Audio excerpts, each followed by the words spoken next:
Hi everyone! Today we're going to read Jamie is Jamie, a book about being yourself and playing your way. This book is written by Afsaneh Moradian, and that's the author, and they write the words of the book, illustrated by Maria Bolgade. That's the illustrator, and they draw the pictures. Jamie had just moved to a new home and neighborhood.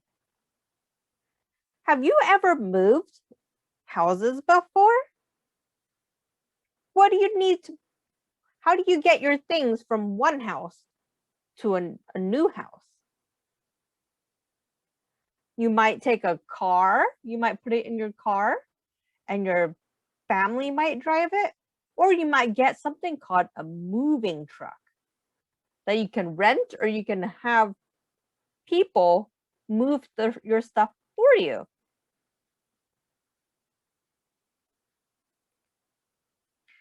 There was so much to do. Unpack boxes of toys and clothes and explore the yard outside. Most of all, Jamie was excited to start school and make new friends. Do you see what is written on these boxes? It says Jamie. J for Jamie. Jamie. Jamie. That means that these things belong to Jamie. Do you have things at your house where you put your name on it so you know it's yours? At school the next day, Jamie joined the other kids in free play. I wonder what kind of things they play at this school. A group of boys were racing cars on the floor. Jamie noticed that the back wheels had popped off one of the cars. A boy named Joey was having trouble putting them back on. Can I help? Asked Jamie. Are you strong enough? Replied Joey. What do you think? Is Jamie strong enough to fix the car? Jamie picked up the wheels, pushed them back into place, and vroom! The car drove back over to Joey. They did it. Jamie was able to put the wheels back on the car. Look at their faces. They are both smiling. Next, Jamie saw a girl looking in the mirror and posing. Can you make a pose too? What are you doing? Asked Jamie. I am a ballerina, explained Alicia. I am practicing ballet. Can I try? Wondered Jamie. You have to wear a leotard, a frilly tutu, tights, and special dance shoes to do a pirouette like this. Jamie watched with their eyes as Alicia twirled around. Can you twirl around? Yeah, twirling is kind of like spinning.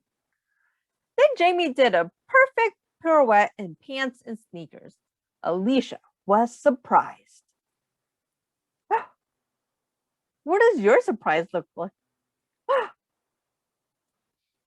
Maybe your eyes get big? Or your mouth opens? You might make a noise. Jamie heard a baby dog crying and went to see what was wrong. Cynthia was having trouble. I can't get her to stop crying. Jamie held the baby doll's head while she drank. Gently pat the baby's back until she burped. Burp. You did that just like my mommy, Cynthia said. Next, Jamie went over to a boy playing alone with action figures. Can I play? Asked Jamie. Are you a boy?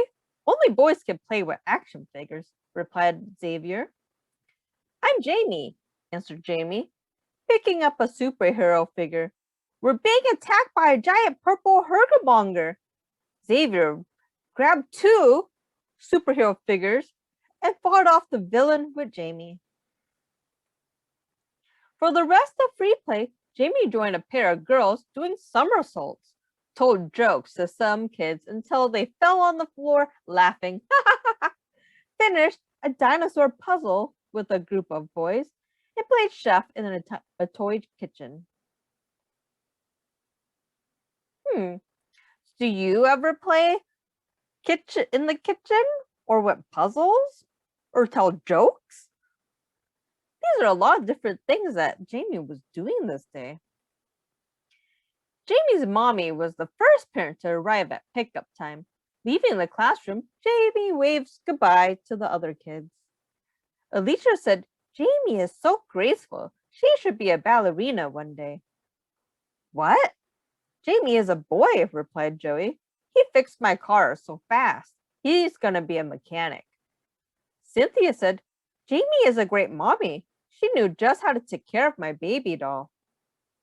How do you think that Jamie's classmates were feeling? One person had their eyebrows all furrowed. One has straight face. And one had a very worried face, while one was smiling. It looks like they're not quite sure how to feel about this. Xavier was confused. Wait a minute. Is Jamie a boy or a girl? I don't know, said Alicia, but I can't wait to play with Jamie tomorrow. That was a lot of fun.